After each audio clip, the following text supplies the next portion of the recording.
Meus irmãos, ainda em pé, façamos, portanto, a leitura da palavra do Senhor, e eu quero ler apenas alguns versículos nesse momento, e ao longo da pregação vamos lendo os demais versículos. Então, abra sua Bíblia no livro de Gênesis, no capítulo 1.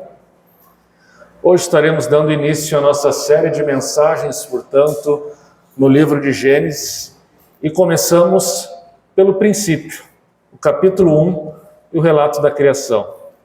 Portanto, Gênesis, capítulo 1, a partir do verso 1, vamos ler os 4 primeiros versículos. A igreja localizou a palavra de Deus, Gênesis, capítulo 1. Portanto, diz assim a palavra do Senhor: No princípio, criou Deus os céus e a terra. A terra, porém, estava sem forma e vazia. Havia trevas sobre a face do abismo, e o Espírito de Deus pairava por sobre as águas. E disse Deus: haja luz, e houve luz. E viu Deus que a luz era boa, e fez separação entre a luz e as trevas. Chamou Deus a luz dias, e as trevas noite. E houve tarde e manhã, o primeiro dia. Até aqui a palavra do Senhor. A igreja pode tomar assento.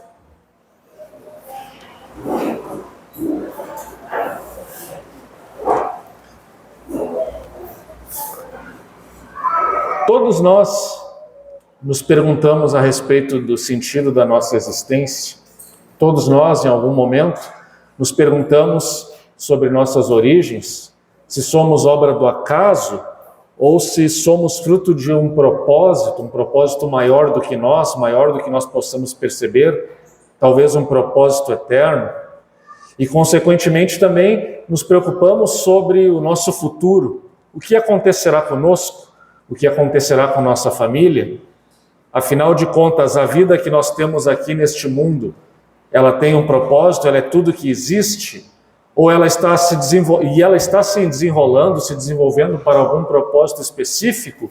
Ou estamos apenas presos a ciclos de causa e efeito, com um naturalismo impessoal e, portanto, sem um propósito, sem um sentido? Perguntas como essas, elas foram feitas ao longo de toda a história da humanidade.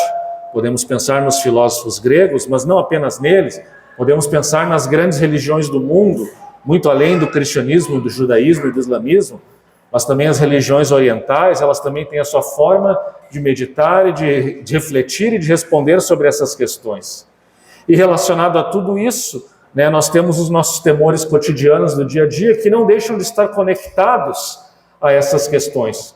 Porque, afinal, se não há propósito, tudo que nos resta aqui é a vida na presente era, e se tudo que nos resta aqui é a vida na presente era, isso significa também que eu tenho que viver essa vida da melhor maneira possível, que me agrade da melhor maneira possível, não importa o que aconteça com os outros e com aqueles que estão ao meu redor.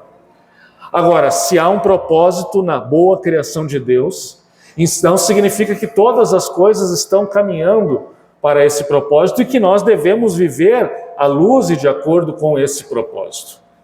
E nessa manhã, ao pregar sobre o relato da criação, nós vamos mostrar que toda a criação foi feita por alguém que tem o controle de todas as coisas e, portanto, existe um propósito na criação, existe um propósito na nossa vida, e mais do que isso, esse relato da criação, ele foi escrito também para nos dar conforto, para nos dar segurança, para dar sentido às nossas vidas, para que diante de qualquer dificuldade nós saibamos que o Deus que criou todas as coisas, absolutamente todas as coisas, é também o Deus que tem cuidado do seu povo, ou seja, que tem cuidado de nós, e que não nos abandonou a um destino impessoal ou às circunstâncias da natureza, mas que, pelo contrário, por ter um propósito na sua criação, ele também está cuidando dela e conduzindo-a em direção a este propósito.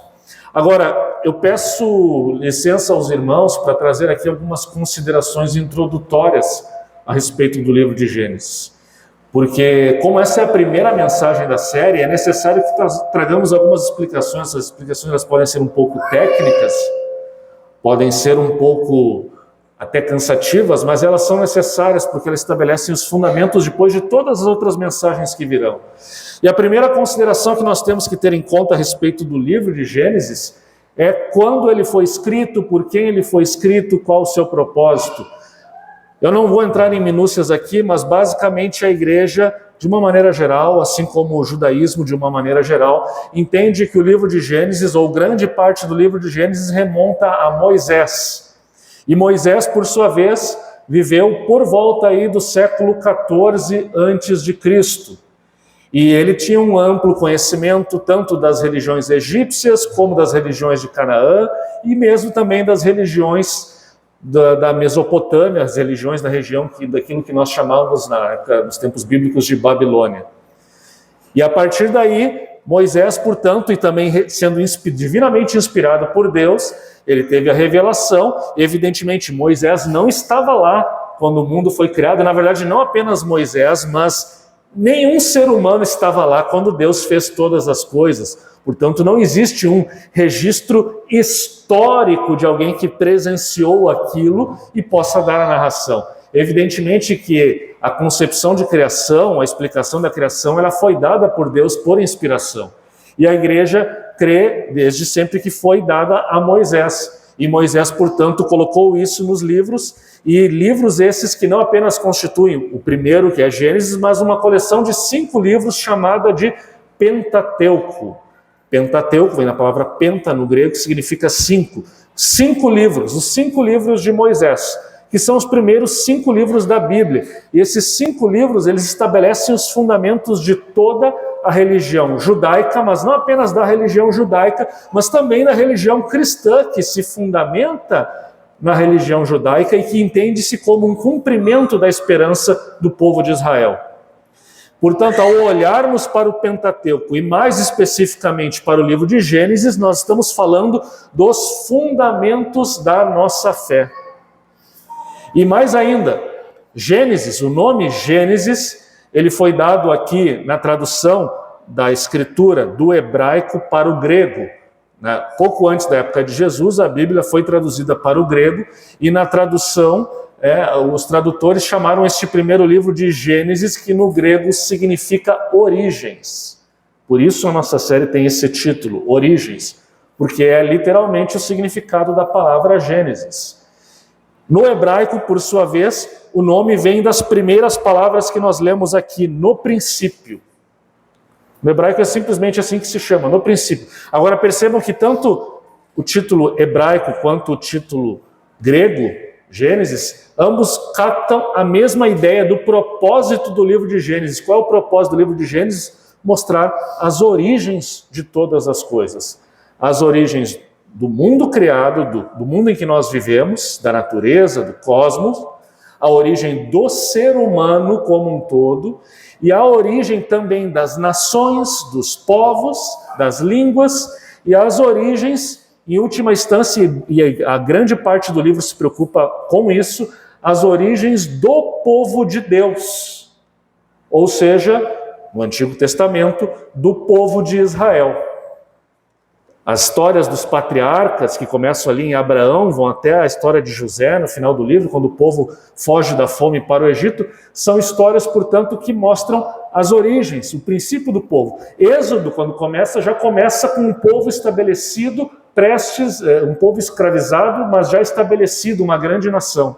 E aí nós temos todo o desenrolar e a fundação da religião judaica com a dádiva da lei no Monte Sinai. Mas esse não será objeto da nossa série de mensagens. Então, é importante termos em consideração também, meus irmãos, que Gênesis se propõe a ser um livro, portanto, histórico. E o que eu quero dizer com histórico é que Gênesis quer nos falar sobre a origem do universo, a origem da humanidade, a origem do povo de Deus. Agora entendam uma coisa, o histórico de Gênesis, ele não é exatamente o histórico da narrativa historiográfica de hoje. Gênesis é deliberadamente uma seleção de alguns acontecimentos coletados a dedo pelo narrador, pelo escritor, inspirado por Deus, para mostrar as origens do povo de Deus. Ou seja, ele não se propõe a ser um livro sobre a história da humanidade. Além disso, Gênesis se propõe, especialmente nos primeiros 11 capítulos, a explicar por que as coisas são como são e a fazer uma polêmica contra as religiões das nações ao redor de Israel. Ele tem um objetivo, portanto, apologético. Ele quer mostrar que o que as outras religiões ensinam e o medo que Israel tinha dos deuses dessas outras religiões não tinha fundamento. Mas, pelo contrário, o povo de Israel servia um Deus que era maior do que quaisquer outros deuses que as nações tinham. E por isso se entende que Gênesis e o relato da criação é também um relato de conforto e consolação do povo de Deus. É para que o povo de Deus tivesse segurança a respeito das suas origens, do seu fundamento, e tivesse certeza também que ele não estava sujeito aos deuses daquelas nações. E que a realidade não era como os povos, os outros povos, os povos rivais de Israel diziam, mas era uma realidade totalmente diferente, fundamentada no único Deus vivo e verdadeiro, que era o Deus que Israel servia.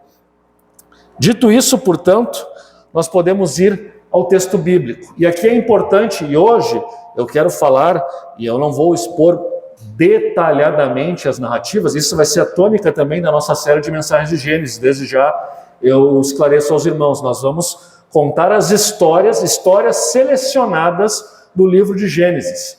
Nós não vamos nos ater a todas as minúcias da narrativa, versículo a versículo, porque do contrário, se fizéssemos assim, nós ficaríamos 2 ou 3 anos aqui pregando o livro de Gênesis. Não temos essa possibilidade, as coisas no mundo contemporâneo são mais dinâmicas e, portanto, nós agrupamos as histórias em blocos.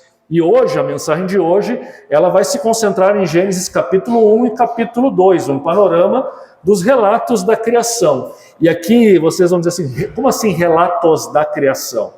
Eu falo em relatos da criação porque, em certo sentido, não levem isso tão literalmente, mas em certo sentido nós temos 2 relatos. O capítulo 1, que é uma introdução a todo o livro de Gênesis. Ele mostra como tudo começou, literalmente. O capítulo 2, por sua vez, ele vai focar em um ponto específico, que é a criação do ser humano e o propósito do ser humano, e inclusive o primeiro casamento, a criação do casamento, a dádiva do trabalho, a dádiva do casamento, a dádiva do jardim, ou seja, de um lugar de comunhão com Deus. O capítulo 2, ele especifica, digamos assim, a história da criação do homem, que no capítulo 1 ela é narrada em poucos versículos, né? Poucos versículos ali o narrador diz que Deus criou homem e mulher, macho e fêmea os criou, a imagem de Deus os criou. O capítulo 2 vai explicar como isso aconteceu mais detalhadamente. É importante que vocês tenham em conta também, meus irmãos, e eu quero deixar isso claro, e por favor, não me entendam mal aqui. O capítulo 1, especialmente, a forma como ele foi escrito, ele tem características literárias muito específicas que nos mostram que o autor de Gênesis, quem escreveu este capítulo, era uma pessoa que tinha uma habilidade literária bastante grande. Mas essa habilidade literária, ela é segundo os padrões do mundo antigo, não segundo os padrões contemporâneos. O estilo usado aqui não se usa hoje em dia na literatura contemporânea. Mas, de qualquer forma, se percebe, hoje em dia os estudiosos cada vez mais vão percebendo as várias nuances do texto bíblico, as várias características que esse texto tem, as palavras que são usadas. Nenhuma palavra está aqui no capítulo 1 por acaso. Palavra por palavra, todas elas foram pensadas especificamente com um propósito. Inclusive, há uma sequência de palavras que se repetem com a perspectiva de que ela apresente um significado simbólico. Por exemplo, a expressão que nós lemos aqui no verso 13. Disse Deus, ou Deus disse. A minha Bíblia, a minha tradução bota disse Deus. Essa expressão se repete 10 vezes ao longo do capítulo 1. Ao longo do relato da criação do capítulo 1 e primeiros versículos do capítulo 2. Qual é a ideia de 10 vezes? A ideia é de plenitude. Disse Deus. Deus cria absolutamente tudo o que existe com 10 palavras, com 10 ordens que ele disse. Assim como Os 10 mandamentos, a ordem moral da humanidade, como devemos viver, foram dados em 10 palavras, e Êxodo usa essa expressão, 10 palavras. As 10 palavras que Deus deu no Monte Sinai para que o povo vivesse de acordo com aquelas 10 palavras, no Gênesis Deus dá 10 palavras à sua criação e estabelece a ordem, as leis da criação, as leis da natureza. São 10 palavras. Agora, o relato do capítulo 1, portanto, ele não é tecnicamente um relato cronológico necessariamente, e muito menos um relato científico, pelo menos na linguagem cientificista dos séculos XIX e do século XX. Ele não se propõe a ser uma explicação científica e também não se propõe necessariamente a ser uma narrativa cronológica, mas ele se propõe muito mais a ser uma narrativa tópica. Ou seja, ele quer expor a criação, o processo criacional de uma maneira tópica, temática, não necessariamente cronológica. E eu, portanto, não vou entrar aqui, existem várias discussões, vocês podem procurar livros que tratem sobre isso, se quiserem nós podemos conversar sobre isso, alguém pode colocar no grupo depois as dúvidas sobre as questões relacionadas ao Gênesis 1, à historicidade, à cientificidade, etc. e tal, Gênesis e ciência. Não é o meu propósito nessa pregação, hoje não teríamos tempo para isso. Mas quando eu digo aqui que a preocupação é tópica, eu não nego a historicidade do ato de criação, e isso é importante, muito menos do capítulo 2. De fato, eu entendo, e os estudiosos bíblicos, pelo menos os estudiosos bíblicos conservadores, tradicionais, entendem que de fato existiam um Adão e Eva, entendem que de fato Deus cria as coisas do nada, absolutamente do nada. Deus não precisa dar forma a uma matéria que já existia, mas pelo contrário, Ele cria tudo, a criação é do nada. Ademais, Deus coloca um casal como a origem de toda a humanidade, e essa humanidade é colocada num jardim, quer dizer, essa perspectiva toda ela é histórica, o que não significa que ela esteja necessariamente cronológica, como nós consideramos hoje nos nossos padrões contemporâneos. É isso que eu estou querendo dizer aqui. Agora, vamos ver o que o capítulo 1 nos ensina a respeito da criação. Eu não vou meter muito tempo aqui, porque o nosso irmão Augusto, não muito tempo atrás, também pregou sobre a criação com base no capítulo 1. Mas eu quero ressaltar aqui as nuances que o autor nos coloca. Vejam, o versículo 1 é como que um resumo de tudo. No princípio criou Deus os céus e a terra. No princípio. E quando digo aqui no princípio, é como se eu quisesse dizer, olha, antes de haver qualquer coisa, antes inclusive de haver tempo, Deus criou os céus e a terra, Deus criou absolutamente tudo. Mas, aparentemente, o escritor está dizendo, quando nós lemos o verso 2, que a terra, porém, estava sem forma e vazia, e havia trevas sobre a face do abismo, e o Espírito de Deus pairava por sobre as águas, ele parece dizer que Deus cria a matéria. Primeiro, ele cria de uma maneira geral a matéria e tudo que há, e depois ele passa a dar forma a essa matéria. Ele passa a colocar as coisas em ordem, ele passa a ordenar. Deus é um Deus que ordena as coisas, ele tem um objetivo na criação, ele tem um propósito muito claro. As coisas são de uma determinada maneira porque ele quis que fossem dessa maneira, elas não são aleatórias, elas não estão aí por acaso, não existe causa e não existe mera casualidade, não existe destino. O que existe é um propósito muito objetivo e, portanto, Deus agora, depois de criar o mundo, e o mundo estava ali, a matéria, o cosmo era sem forma e vazio, e o seu espírito pairava por sobre as águas, e logo em seguida, então, nós temos a primeira ordem. Disse Deus, haja luz e houve luz. E aqui a ênfase do autor é, ao contrário das mitologias pagãs de um Deus brigando com outro Deus e matando outro Deus e rasgando o corpo daquele Deus e dando origem ao céu e à terra e à luz e um Deus da treva e um conflito cósmico e no final um desses deuses sai vencedores, não há absolutamente nada disso. Não existe nenhum conflito cósmico e não existe nenhuma força do mal que se opõe a Deus, não. O que existe é um Deus que dá uma ordem e as coisas se fazem. Haja luz e houve luz. A expressão, inclusive, no latim, na antiga tradução para o latim, a Vulgata, né? Fiat lux. Haja luz Haja luz e houve luz. Deus cria pelo poder da sua palavra, é simples assim, não é necessário mais nada. A palavra de Deus é poderosa. É a sua palavra, ele não precisa fazer mais nada, basta ele dizer que as coisas acontecem. Haja luz e houve luz. E em seguida vem uma avaliação. Viu Deus que a luz era boa e fez separação entre luz e trevas. Porque por um lado a luz e a trevas, e mesmo as trevas, elas estão agora dentro do propósito de Deus para a criação. Ele faz uma separação, luz e trevas.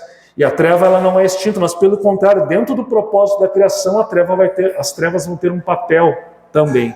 Mas Deus avalia o que ele fez e ele diz que é bom. E ele chama as trevas de noite e a luz de dia, houve tarde de manhã, primeiro dia. E depois a narração vai continuar. O dia 2, Deus faz faz a separação, né? Haja firmamento no meio das águas e separação entre águas e águas, e fez Deus o firmamento e a separação de águas debaixo do firmamento e as águas sobre o firmamento. E assim se fez, e chamou Deus o firmamento os céus, houve tarde de manhã, segundo dia. Mas disse Deus também, ajuntem-se as águas debaixo dos céus num só lugar, e apareça a porção seca, e assim se fez. A porção seca chamou Deus terra, e ao ajuntamento das águas mares, e viu Deus que isso era bom. E disse Deus, produza a terra relva, ervas que deem semente, e árvores frutíferas que deem fruto segundo a sua espécie, cuja semente esteja nele, sobre a terra, e assim se fez. A terra produziu relva, ervas que davam semente segundo a sua espécie, e árvores que davam fruto, cuja semente estava nele segundo a sua espécie. E viu Deus que isso era bom, e houve tarde de manhã o terceiro dia. Até o terceiro dia nós vemos aqui, portanto, Deus criando um cenário. E é esse o propósito do narrador aqui em Gênesis. Ele quer colocar estilisticamente a criação dentro, né, de uma sequência simbólica, e ele vai primeiro então falar nos 3 primeiros dias do cenário que é criado. Luz e trevas, o firmamento, ou seja, o céu e os mares, e depois a terra e a vegetação. O cenário está pronto, o mundo está criado.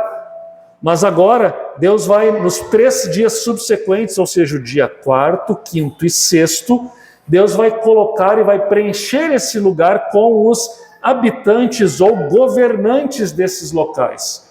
Então, no 4º dia, o que Deus diz? Haja luzeiros no firmamento dos céus para fazerem separação entre dia e noite, sejam eles para sinais, para estações, dias e anos. Ou seja, Deus cria o sol e a lua. E ele não se preocupa em nominá-lo aqui, o autor não nomina o sol e lua, porque ele quer mostrar que sol e lua são simplesmente isso, luzeiros. Os pagãos davam nomes e adoravam o sol e lua como divindades.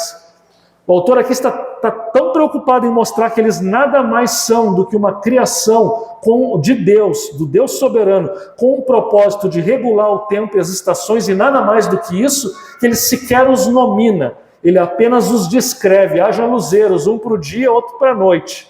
E também que se crie o exército dos céus, as estrelas.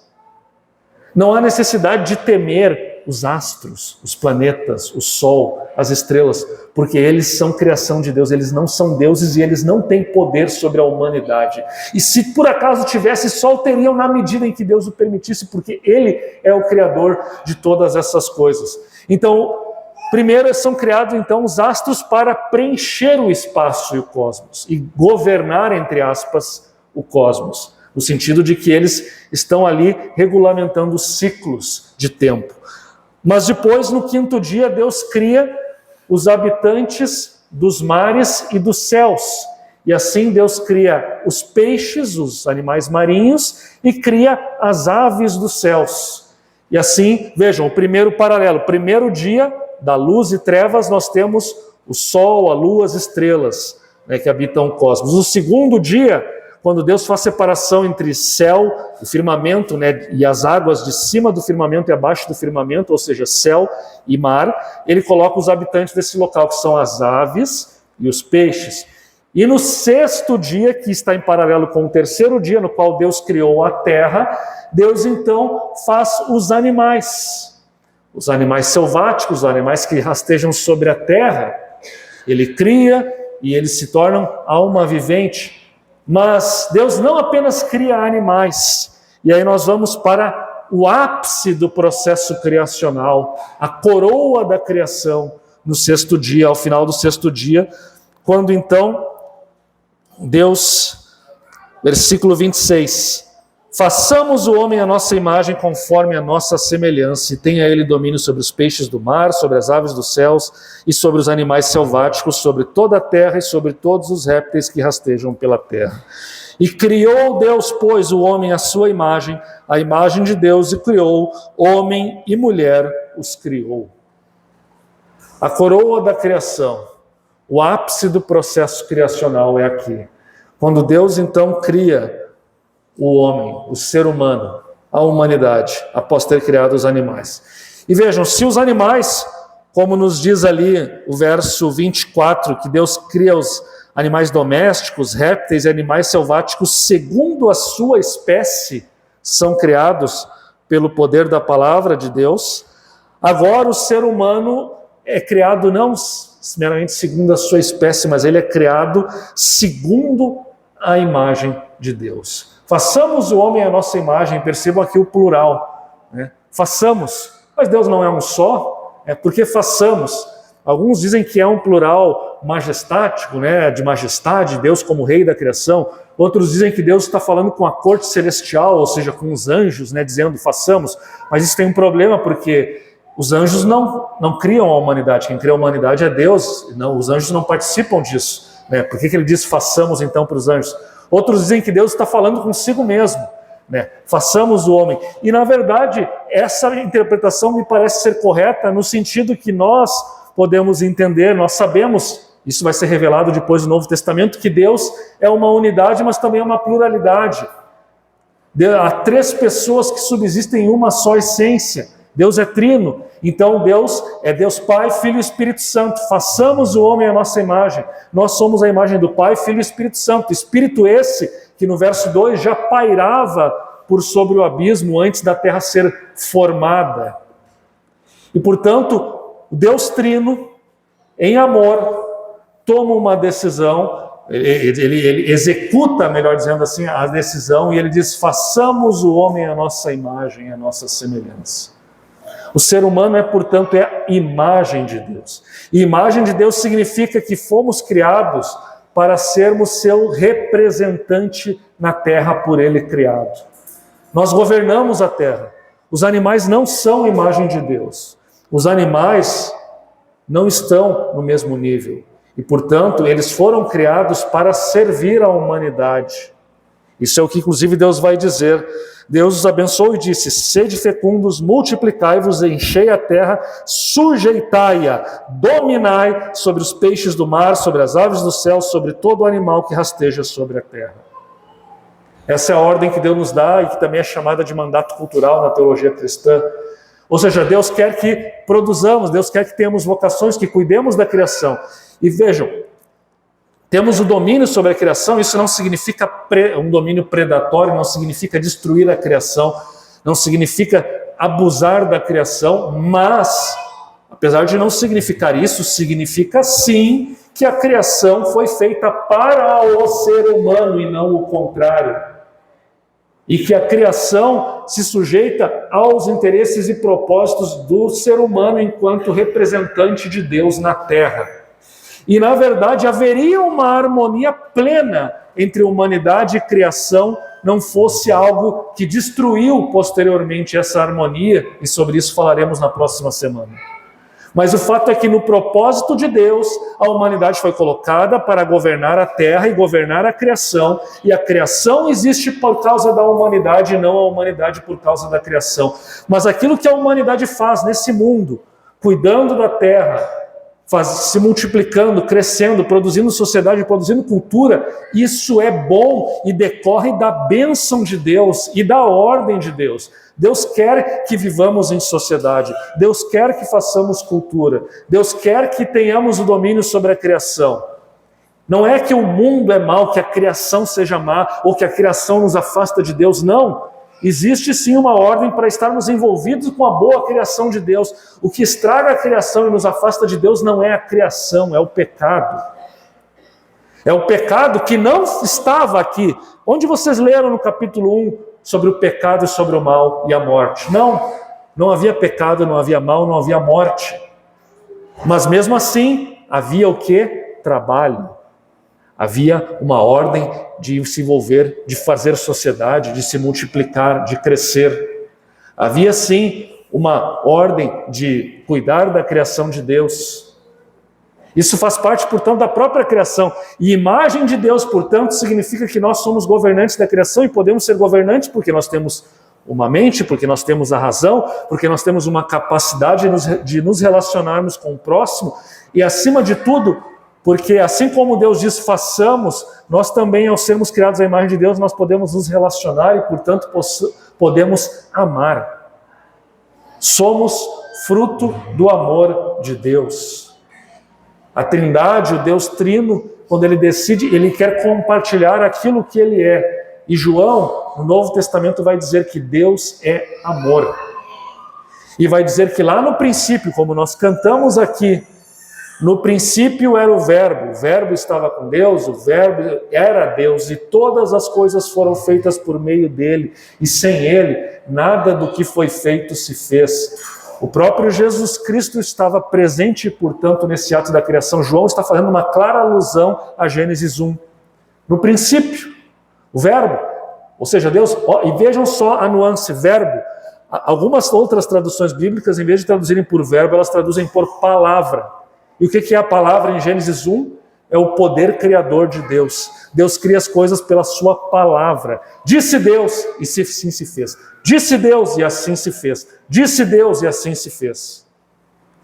E a palavra de Deus, Jesus Cristo estava lá presente. E participou da criação. E Colossenses vai dizer que todas as coisas foram feitas por Ele e para Ele. E, portanto, toda a criação tem um propósito. E esse propósito só será descoberto quando descoberto se relacionarmos com o próprio Criador de todas as coisas, o Deus Trino, e mais especificamente o Filho, Jesus Cristo.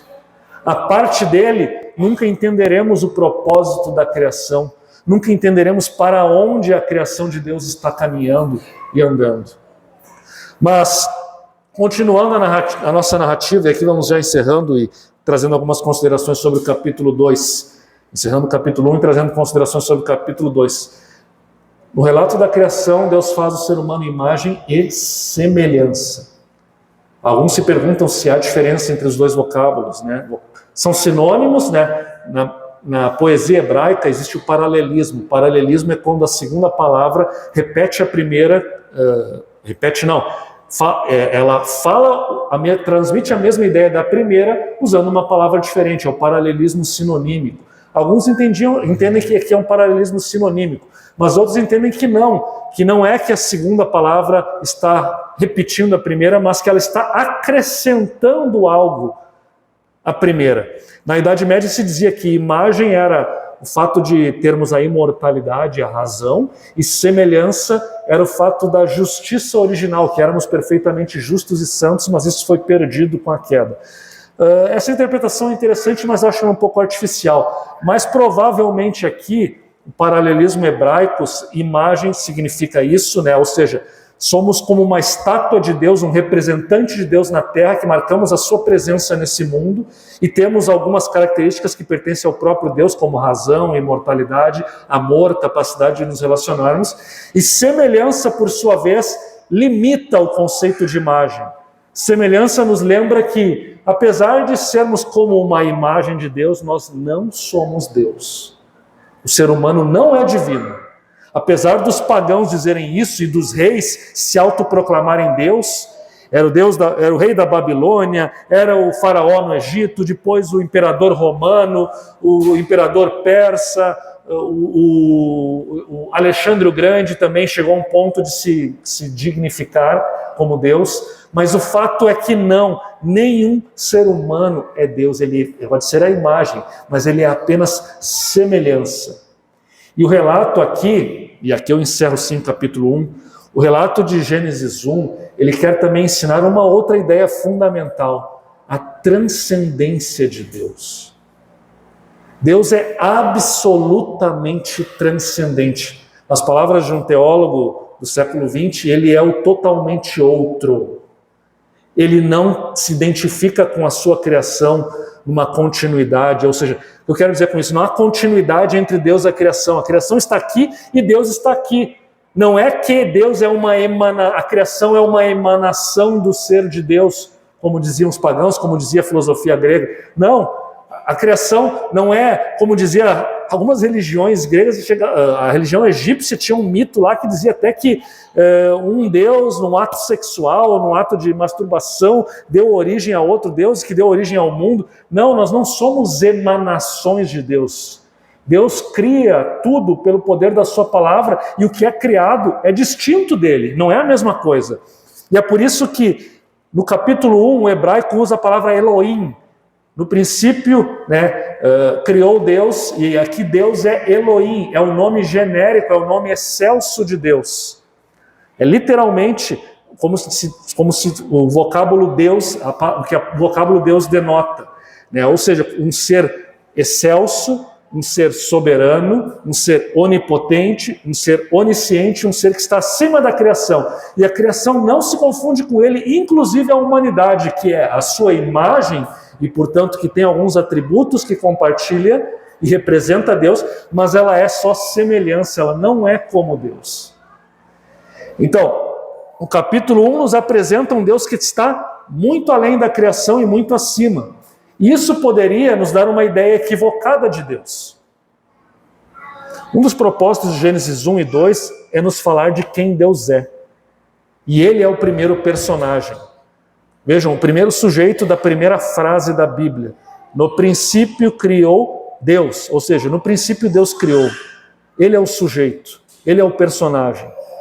Gênesis 1 quer nos apresentar esse Deus excelso, mas isso poderia nos dar a ideia equivocada, se fosse somente isso, poderia nos dar uma ideia equivocada de que Deus está lá no céu, distante de nós. E ele criou todas as coisas, nos criou para ser representantes, ele deu corda ao universo e agora vai, é tudo contigo, humanidade.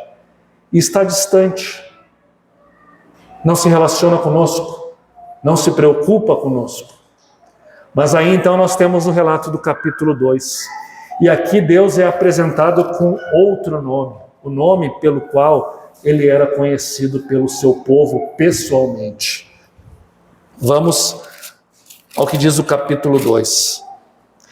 Esta é a gênese dos céus e da terra, quando foram criados, e a tradução de vocês vai dizer, Senhor Deus os criou.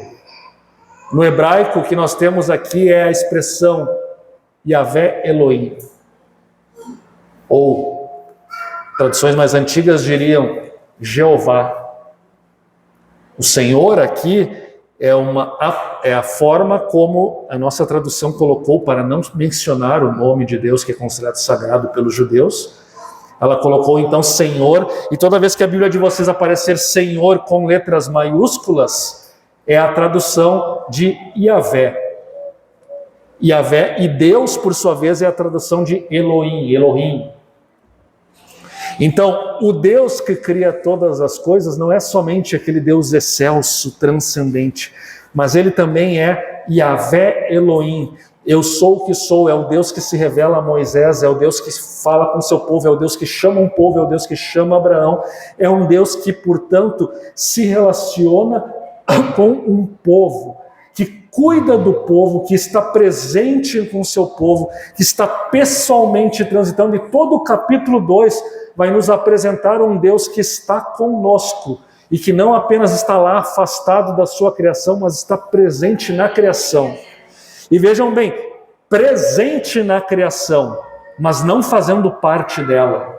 Deus anda em meio à criação, mas ele não é parte dela, ele não é uma emanação dela, não há continuidade com ela, ele não tem uma relação de simbiose. As ideias de mãe terra, Pachamama, divinização da terra, divinização da criação, tudo isso é paganismo, meus irmãos. Pachamama, mãe terra, isso é paganismo.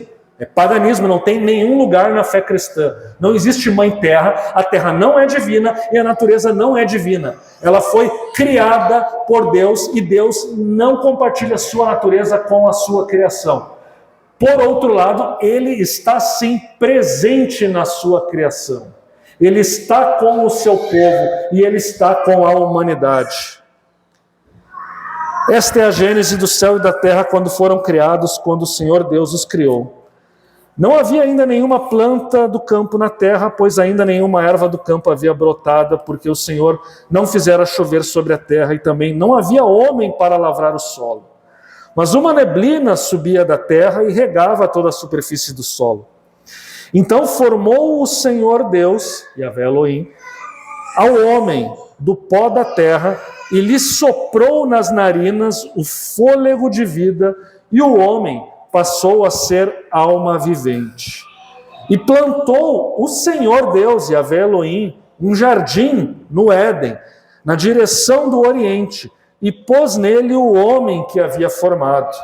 Do solo fez Yahvé Elohim brotar toda sorte de árvores agradáveis à vista e boas para alimento, e também a árvore da vida no meio do jardim, e a árvore do conhecimento do bem e do mal. E saía um rio do Éden para regar o jardim, e dali se dividia, repartindo-se em 4 braços. O primeiro chamava-se Pison, é o que rodeia a terra de Avilá, onde há ouro. O ouro dessa terra é bom. Também se encontram lá o bdélio e a pedra de ônix. O segundo rio se chama Gion, e é o que circunda a terra de Cush. O nome do terceiro rio é Tigre, é o que corre pelo oriente da Assíria, e o quarto é o Eufrates. Tomou, pois, Yahvé Elohim ao homem e o colocou no jardim do Éden para o cultivar e o guardar. E Yahvé Elohim lhe deu esta ordem: de toda a árvore do jardim comerás livremente, mas da árvore do conhecimento do bem e do mal não comerás, porque no dia em que dela comerdes, certamente morrerás. E disse mais Yahvé Elohim: não é bom que o homem esteja só. Far-lhe-ei uma auxiliadora que lhe seja idônea. Havendo, pois, Yahvé Elohim formado da terra todos os animais do campo e todas as aves dos céus, trouxe-os ao homem para ver como este lhes chamaria. E o nome que o homem desse a todos os seres viventes, esse seria chamado o nome deles. Deu nome o homem a todos os animais selváticos para o homem.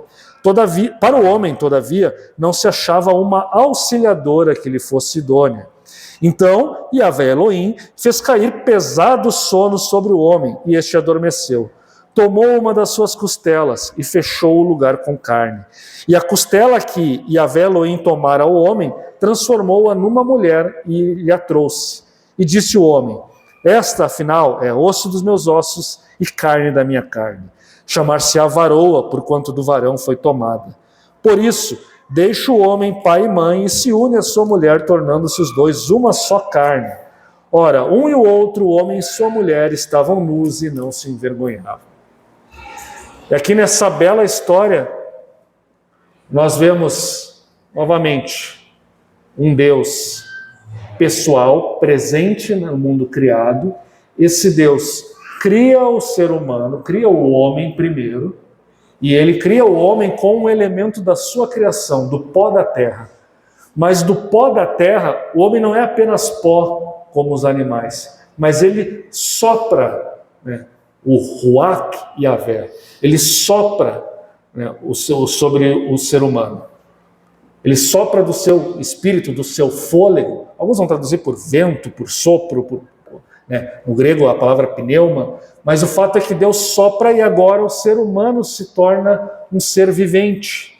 Mas um ser vivente não como os animais, porque ele agora recebeu o sopro do próprio Yahvé diretamente. E como nos diz o capítulo 1, né, esse ser humano é a imagem de Deus. Nós estamos relacionados a esse mundo, portanto. Nós fazemos parte desse mundo, somos formados do pó da terra. Mas, por outro lado, o sopro de Deus nos dá algo que faça com que tenhamos uma identidade, alguma imagem dele, a semelhança dele, algo que, portanto, transcende a ordem criada aqui, como relatada no capítulo 2. Mas percebam, o escritor ele quer colocar Deus aqui como presente, como envolvido pessoalmente. E o ser humano, meus irmãos, ele não é fruto do acaso. Ele é criado também com um propósito. A ideia aqui é como um oleiro que pega o barro e forma um vaso, né? Um trabalho artístico. O ser humano é uma obra artística de Deus. Deus artisticamente forma o ser humano a partir da terra. Deus, portanto, se deleita na sua criação. Ele ama aquilo que ele está fazendo. Assim como o capítulo 1 diz ao final do processo que Deus viu que tudo, quando ele criou o homem, ele viu que tudo era não apenas bom, mas muito bom. Aqui nós vemos que na descrição da criação há um deleite de um oleiro fazendo uma obra de arte com o barro. E assim o homem é formado. E ele após ser formado, né, Deus faz do solo brotar as árvores agradáveis e árvores para alimento. Deus fornece, portanto, o sustento para o homem, o alimento. E ele faz com que isso aconteça num lugar específico que ele planta, que é um jardim. Um jardim que está localizado, segundo o capítulo 2, num local chamado Éden. Perceba, nós falamos Jardim do Éden, né? Essa é a expressão que nós usamos, Jardim do Éden.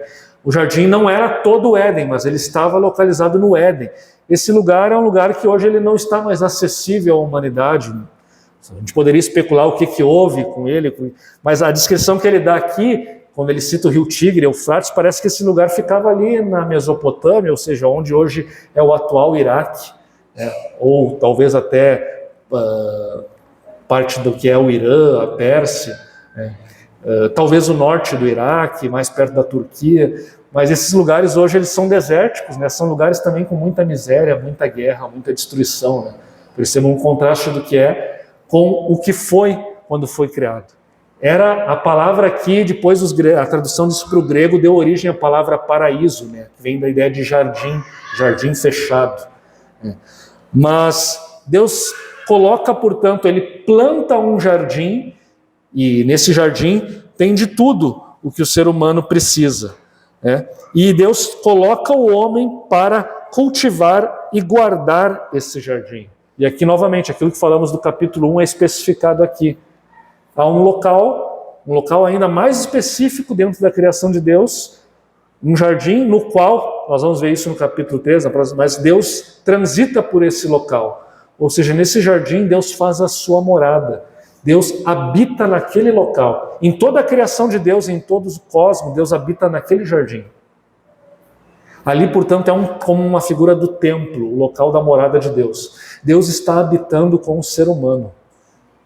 O Yahvé Elohim é o Deus que habita, ele é transcendente, mas ele é imanente, ele está, portanto, morando junto com o ser humano que ele criou. E o ser humano tem um papel, ele tem um trabalho. Trabalho não é castigo, trabalho faz parte do propósito de Deus para a humanidade. Cuidar do jardim e guardar o jardim para que a boa criação de Deus também esteja preservada. Como nós vamos ver depois, o ser humano falha no seu primeiro trabalho que recebe e deixa que a serpente destrua tudo. Mas, em meio a tudo isso, Deus então também cria, depois de colocar o homem e criar o trabalho, Deus cria também o casamento. O relato aqui é um relato conhecido, eu não vou me ater aqui. Muitos de vocês estiveram no casamento que eu celebrei semana passada, no qual eu trouxe uma mensagem com base nesse texto aqui.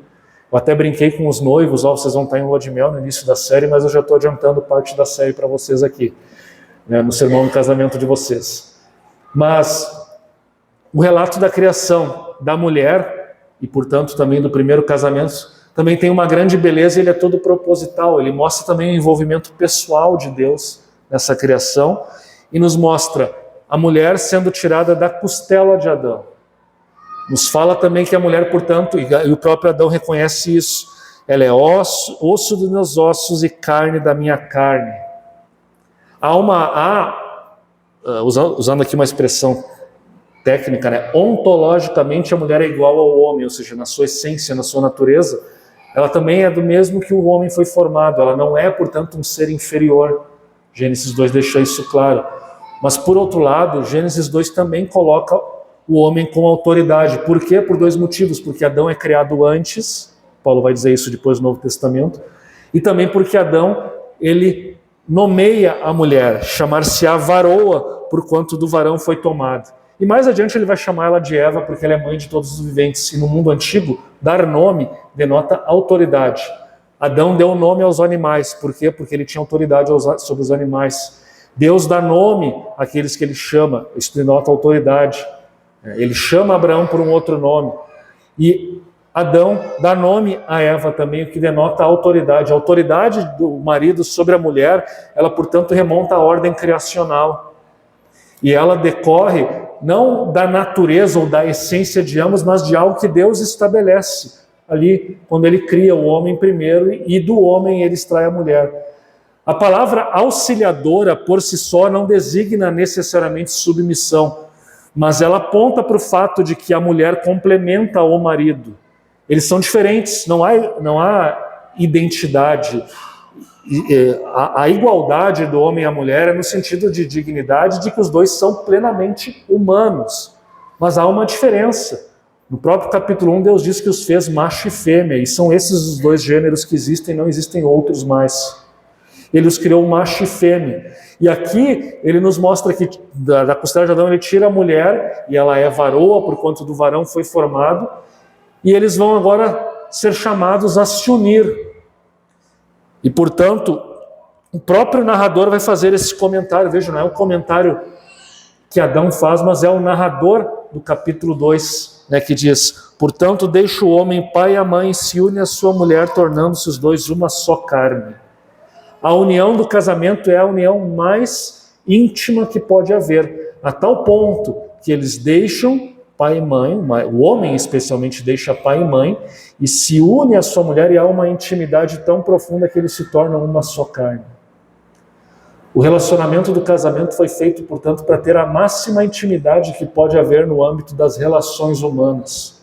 E essa máxima intimidade, por sua vez, conforme depois Paulo vai nos lembrar no Novo Testamento, ela foi criada justamente para simbolizar a intimidade que Deus quer ter conosco. Esse Deus, que também é imanente, Yahvé Elohim, está presente na sua criação.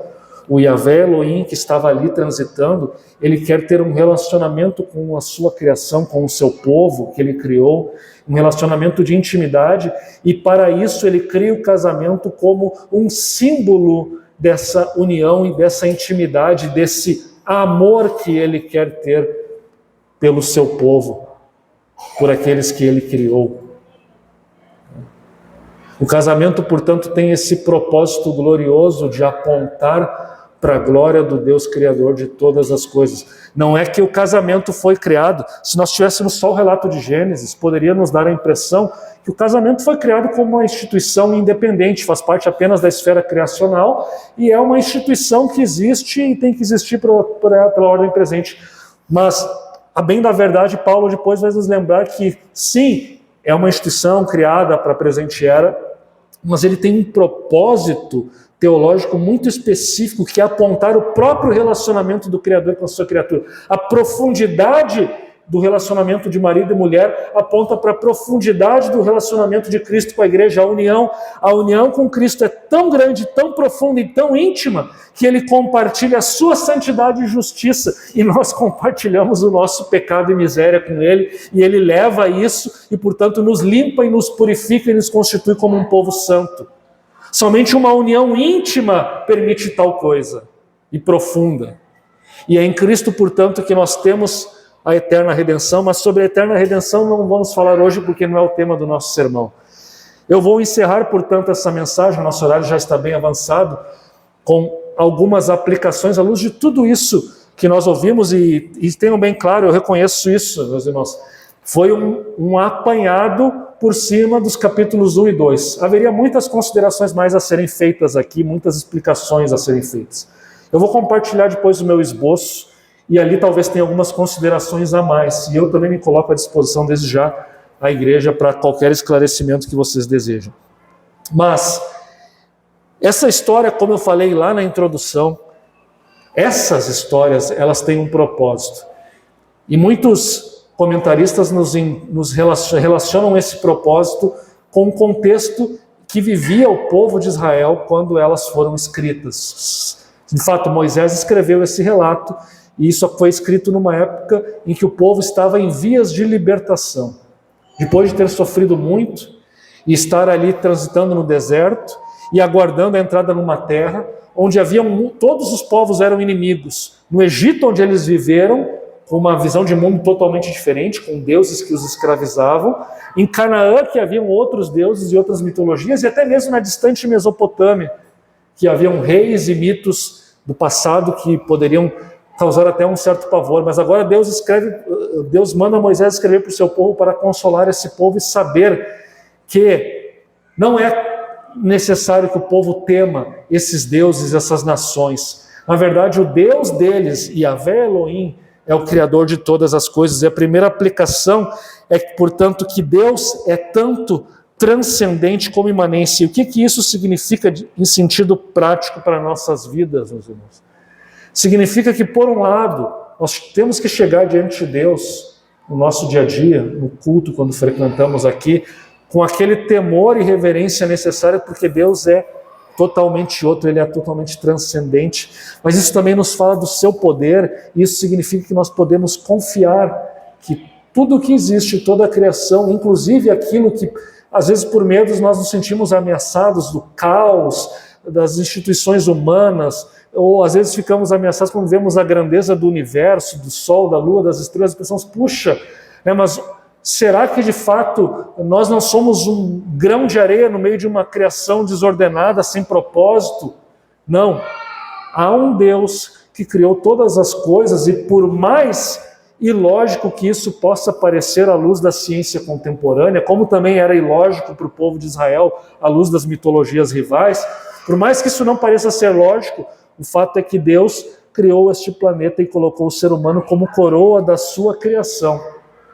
E tudo que existe, inclusive as estrelas, e vocês sabem o quão grande é o universo, e a ciência tem mostrado isso, tudo isso ainda está conectado a esse propósito do Deus transcendente.